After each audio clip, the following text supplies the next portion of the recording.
ici Dorine, Et Cyril, des investisseurs sereins. après plusieurs années de travail en tant qu'ingénieur, nous nous sommes lancés en investissement immobilier.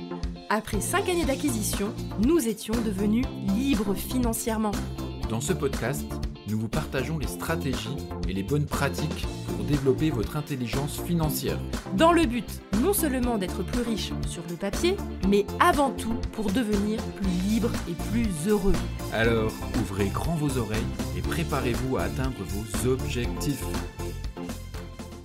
Les 5 grandes étapes de l'investissement immobilier.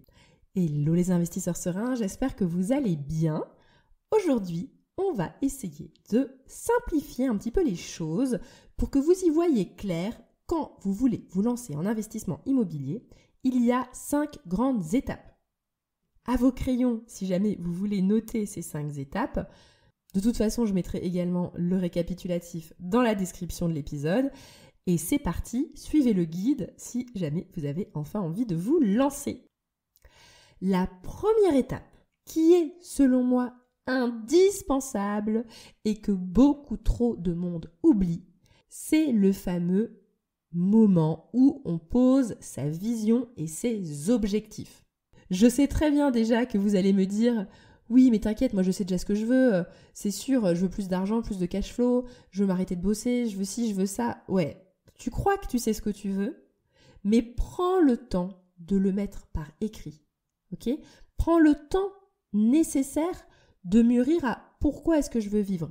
Parce qu'en fait, en réalité, moi, l'argent, il est là pour soutenir notre vie, la vie que l'on veut mener.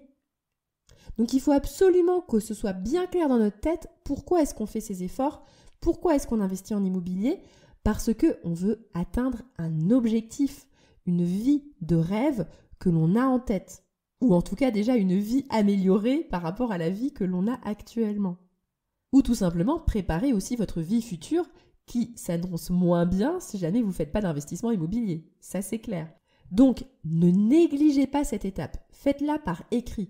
Posez votre vision, posez vos objectifs. D'ailleurs, il y a un très ancien épisode, l'épisode numéro 6, où je vous partage 3 techniques pour définir sa vision. Et j'ai aussi envie de vous faire un petit warning.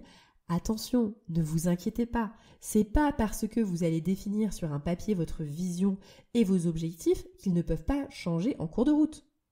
Mais c'est pas une raison de ne pas les mettre en place. Ok ? C'est comme un navire qui va partir en mer, c'est quand même bien qu'il a un cap, et évidemment, si entre-temps il y a des événements qui font que vous pensez qu'il faut changer de cap, il n'y a pas de souci.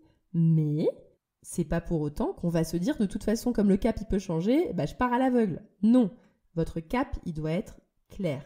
Car sinon, je vous garantis que c'est le meilleur moyen de se dégoûter de l'investissement immobilier, de ne pas être satisfait des résultats ou de se retrouver embourbé dans une situation qu'on n'aurait pas voulu. Donc prenez vraiment ce temps pour poser votre vision et vos objectifs. Évidemment, à la fin de ces objectifs, l'idéal c'est d'être le plus concret possible, que ce soit un cash flow mensuel. Quel est le montant global aussi que j'ai envie d'emprunter ? Parce qu'il faut savoir que quand on emprunte et que les locataires remboursent, à chaque fois que le capital est remboursé, c'est une forme d'enrichissement qui est certes invisible, mais c'est de l'enrichissement en fait, le fait de rembourser du capital. Soyez donc assez précis à la fin de cette étape pour que vos objectifs soient quand même très clairs. Maintenant, on va passer à la deuxième étape. Donc, vous avez donc ces objectifs très précis en tête. C'est là qu'il va falloir se poser et voir en fonction de votre situation actuelle, est-ce que c'est possible ou pas ? Et de quelle façon ? J'ai oublié en effet de préciser dans l'étape précédente que quand on pose sa vision, il faut se laisser aller et s'autoriser à rêver. Pas tout de suite se brider en disant « non, ça je pourrais pas faire de toute façon ». En fait, si, c'est important de se connecter à ses rêves et ses envies profondes et de s'autoriser à les avouer à soi-même. Ok ? Même si on pense après coup que ça va peut-être pas être possible pour nous, mettez-le quand même par écrit, parce que si vous ne les écrivez pas, de toute façon, c'est sûr que vous n'y arriverez jamais. Donc écrivez-les, et c'est uniquement donc dans cette deuxième étape que l'on va réussir à les traduire en action, en stratégie. Typiquement, si jamais votre objectif, c'est de continuer à bosser, parce que vous aimez votre travail, et vous voulez uniquement préparer votre avenir pour dans 20 ans, grâce à vos investissements immobiliers. À ce moment-là, peut-être que uniquement viser des biens autofinancés, c'est largement suffisant. Vous n'avez pas besoin de vous prendre plus la tête que ça. Vous pouvez faire des colocations en longue durée ou bien des immeubles de rapport en longue durée, en autofinancé, et c'est une chose de régler. Et dans 20 ans, vous verrez, vous serez super content parce que vous aurez une retraite dans d'excellentes conditions. Par contre, si vous avez peu de moyens, peu d'économies de côté, alors déjà évidemment, je vous envoie à l'épisode où je vous parle de combien est-ce qu'il faut avoir d'argent de côté pour investir en immobilier, qui est, je crois, l'épisode qui précède celui-là. Mais une fois que vous avez donc vu que vous avez des économies quand même solides de côté, mais que vous avez des petits revenus avec une faible capacité d'endettement, peut-être que si jamais votre objectif c'est d'arrêter de bosser d'ici 5 ans, il va falloir s'orienter vers des stratégies avec un cash flow beaucoup plus important. Par exemple, la location courte durée. Dans cette phase-là, il est également important pour moi de réfléchir à sa fiscalité. Parce que c'est pas dans la précipitation, quand on est en plein dans la recherche de la bonne affaire, qu'on a fait une offre qui a été acceptée, qu'on est sur le point de signer chez le notaire, que c'est le moment de s'affoler autour de la fiscalité. Moi, je recommande que directement dans l'étape 2, vous mettez à plat votre fiscalité en fonction de vos objectifs. Comme ça, vous savez si vous partez plutôt sur du LMNP, sur une SCI à l'IS, une SARL de famille. Si jamais vous êtes chef d'entreprise, peut-être de créer une holding. Bref, tout ça, il faut l'avoir anticipé en amont de son investissement pour être serein au moment de la recherche de la bonne affaire. Et c'est pas le moment de s'intéresser à la fiscalité 2 semaines avant la signature chez le notaire. Personnellement, moi, j'éviterais vraiment ce stress-là, si possible, si jamais en tout cas vous avez un projet où vous pouvez un minimum anticiper les choses en suivant ces étapes, comme je suis en train de vous les détailler. Ensuite, la 3e étape, c'est la fameuse recherche de la bonne affaire. C'est l'étape où on va rentrer sur le terrain. C'est pour moi l'étape qui va demander le plus d'efforts. C'est l'étape la plus décisive parce que c'est ça qui peut faire basculer notre vie dans un enfer comme dans un paradis. Ouais, je sais, j'exagère peut-être un peu. Mais en gros, ce que je veux dire, c'est que c'est là en fait que se joue votre avenir d'investisseur immobilier. Je sais, je sonne un peu dramatique là quand je dis les choses comme ça, mais en réalité, le moment où vous allez choisir le bien dans lequel vous allez investir, il y a beaucoup de choses qui vont en découler. Et une fois que c'est signé, c'est signé. Si jamais vous l'avez acheté trop cher, ça va être compliqué de le revendre, en tout cas sans perdre de l'argent au passage. Donc cette étape-là, elle est primordiale. Pour bien démarrer cette étape, il faut avoir défini clairement son budget, éventuellement plutôt une fourchette de budget, que l'on se sent capable d'emprunter à la banque et également par rapport à l'apport qu'on est prêt à mettre, d'évaluer si on cherche plutôt un bien avec travaux ou sans travaux. Alors évidemment, je ne vous cache pas, si vous faites des travaux, il y a plus de chances que vous réussissiez à trouver de la rentabilité que si vous n'en faites pas. Ça, c'est un fait. Vous pouvez très bien vouloir trouver un bien rentable sans travaux, mais vous savez que finalement, en faisant ça, vous achetez votre tranquillité de l'absence de travaux à gérer. Mais forcément, la contrepartie, c'est que ça va être plus difficile de négocier et d'avoir de la rentabilité. Mais voilà, ça, vous le savez parce que vous avez vos objectifs clairs en tête grâce aux 2 premières étapes. Ensuite, la 4e étape, et là, franchement, je considère que vous avez fait le plus gros des étapes dans la 3e étape. La 4e étape, c'est l'obtention du prêt bancaire. Alors évidemment, en fonction des profils, ça peut mettre plus ou moins de temps. Si vous avez un bon profil, cette étape-là de l'obtention du prêt bancaire, ça peut vraiment être une formalité. Tout comme ça peut être le parcours du combattant. Voilà, ça dépend de où vous en êtes par rapport à votre situation actuelle, de votre taux d'endettement, etc.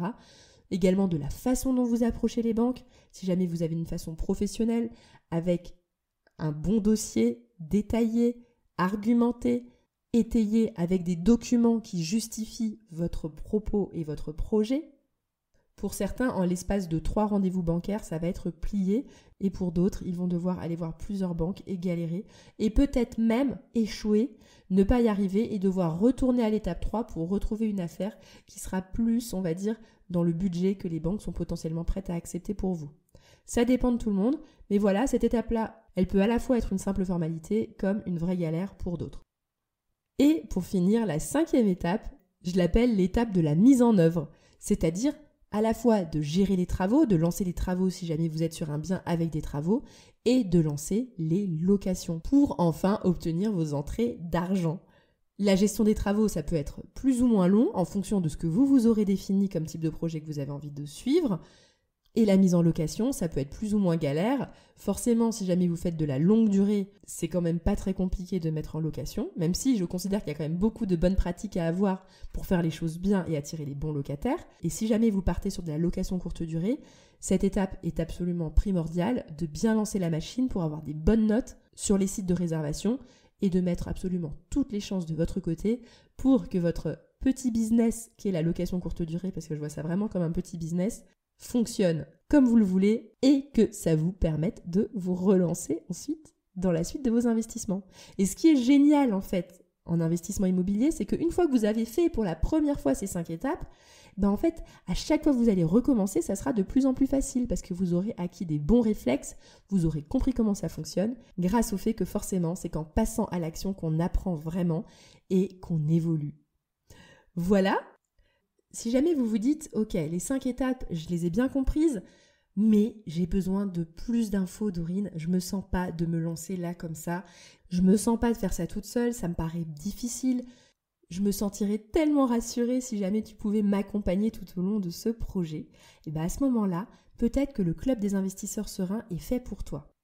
Si jamais vous écoutez cet épisode avant fin juin 2023, il faut savoir qu'aujourd'hui, on est en train de recruter les derniers membres du Club des investisseurs sereins et qu'après fin juin, on va fermer les portes pour une durée indéterminée. Du coup, c'est vraiment le moment de vous inscrire. Sincèrement, je ne sais absolument pas quand est-ce qu'on va rouvrir, ni à quelles conditions. Donc, c'est le moment, si jamais vous avez envie de passer de l'autre côté et d'être suivi de façon personnalisée par Cyril et moi. Si jamais ça vous parle et que vous êtes motivé pour nous rejoindre, découvrez tous les détails sur les-investisseurs-sereins.fr/accompagnement. Je mets également le lien dans la description. Je vous souhaite à tous une excellente journée et à bientôt. Ciao, ciao!